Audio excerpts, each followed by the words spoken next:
Hello, nhớ xong đó là nó bé là tôi bị on tờ The Secret Summaries the phong đã nói nữa. Hãy tiền này yếu mua lý trả xứ là bé một sai ở kẹo. Có thể ý, the law of attractions is a law of nature. It is impartial as the law of gravity. กฎแห่งดึงดูดแม่นกฎแห่งธรรมชาติมันเป็นสิ่งที่มีความยุติธรรมคือกันกับกฎแห่งโน้มถ่วงจอใจจู้และอย่าจอใจกูอย่าจอใจดูซิงและอย่าให้เตียมั่วหลอใจดูchỉ tế trảo nếuย่ออย่าว่ามั่วเก่งย่านเองจงอีหยังเกาหลีลุ้นเตียเต้จอใจจู้กูและอย่าเก็บปงจอล้อข้อที่อ๋อ Nothing can come into your experience unless you summon it through persistent thoughts บ่มีหยังสามารถเข้ามาในประสบการณ์ของเจ้าได้เว้นเสียแต่เจ้าจะเอิ้นหามันโดยผ่านความคิดที่ต่อเนื่องจิมัวดาจีโอยัวตัวหญิงกาเจ้าเฮาก็รู้เน่งชื่อจียอเตียก็ฮูนือลอนเตอเกษาอยากจีตุนยัวข้อที่เป้To know what are you thinking, ask yourselves how you are feeling. Emotions are valuable tools that instantly tell us what we are thinking. หากอยากรู้ว่าเจ้ากำลังคิดหยังอยู่ให้ถามตัวเจ้าเองว่าเจ้ารู้สึกแนวใดอารมณ์เป็นเครื่องมือที่มีค่าที่บอกเฮาได้ทันทีว่าเฮากำลังคิดหยังอยู่ก็เป้าเตาเตียก็ต่อสาจอดาชีนูก็ตุเข่งเชก็หนอตอลิจาเจ้าเกษายอขอจั่วเย่งเจ๋งเจ้งอวยัวเคลียเป้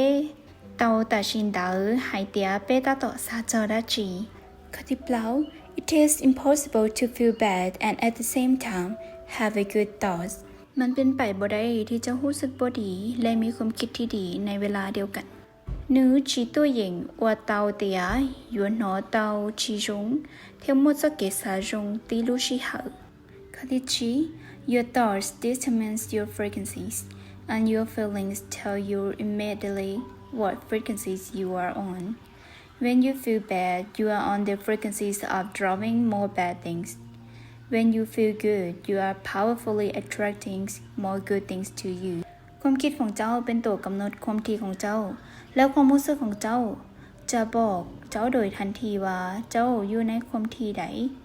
เมื่อเจ้ารู้สึกบ่ดีเจ้าอยู่ในความถี่ของการเขียนแต้มสิ่งที่บ่ดีหลายขึ้นเมื่อเจ้ารู้สึกดีเจ้ากำลังดึงดูดเอาสิ่งดีๆเข้ามาสู่ตัวเจ้าเองหลายขึ้นยังมีประสิทธิภาพก็จะเกษายอขอเจจีก็ขอเจ้าหัวจัวเทียก็ขอว่าก็หนอเตาเต๋อหยัวเคลียเจ้าก็ให้เตียก็ตาต่อย้อเจ้าขอเจ้าหัวจัวถือถ้าก็หนอเตาชิงก็ย้อนเต๋อขอเจ้าหัวจัวว่าตาต่อก่อนเตาหยาเผยเท่าก็จงเชียก็อยู่ว่ากูเตาหยาจงเจ้าก็ตุเข่งอย่ามัวจอเรียข้าที่เจ้า secret shifter such unpleasant memories or your favorite music can change your feelings and shift your frequencies in an instant ตัวเปลี่ยนความลับเส้นความทรงจำที่มีความสุขหรือเพลงที่เจ้ามากที่สุดสามารถเปลี่ยนความรู้สึกของเจ้าได้และเปลี่ยนความถี่ของเจ้าได้ในทันทีขอลงเป้าอย่าอวยใจเจียนเต๋อมัวสิลีเกณฑ์โยกาแต่อย่าหัวเจ้าก็มัวเกจงเชียโลชีร่างเก้าหัวก็เหนียชาตัวหญิงหลงก็จะเกษาเทียหลงเตาก็ขอเจ้าหัวจัวแค่ตัดชินเต๋อข้อที่สาม The feeling of love is the highest frequencies you can emit. The greater the love you feel and emit, the greater the power you are harnessing. ความรู้สึกของความรักเป็นความถี่สูงสุดที่เจ้าสามารถปล่อยออกมาได้ความรู้สึกถึงความรักและความรู้สึกที่เจ้าปล่อยออกมาหลายเท่าใดเจ้าก็จะสามารถควบคุมความรู้สึกของเจ้าได้ดีขึ้นเท่านั้น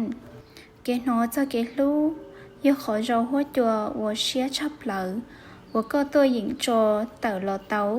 จะเกลูวัวก็หญิงหนอเตาเทียโจเตาเต่าหลอนตองเบาจาก็ตัวหญิงยัวมัวรู้รอล้อมเบาเต๋อลอตัวก็จะเกษา